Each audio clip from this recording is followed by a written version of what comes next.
First, follow the instructions illustrated on the packaging box. Open the package, remove the top foam board, take the toolkit out of the packaging box, carefully read the product manual. Check whether all components in the package are complete and in good condition. Next, take out the base. Place the stand with the socket side facing upward.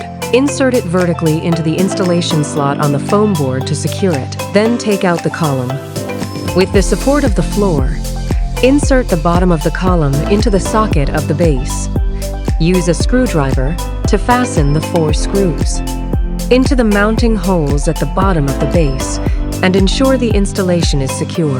Hold the column with both hands. Using the foam board and the floor as support points, lift the column and place the base upright on a flat surface. Now we will install the display. Take out the display. Ensure that the latch on the back of the display and the groove at the top of the column are facing upward. Slightly tilt the display from top to bottom.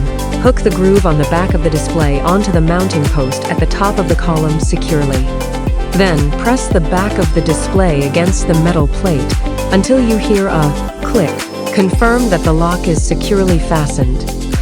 Arrange the cable counterclockwise. Allow the cable to move freely. Insert the end of the cable into the fixing slot.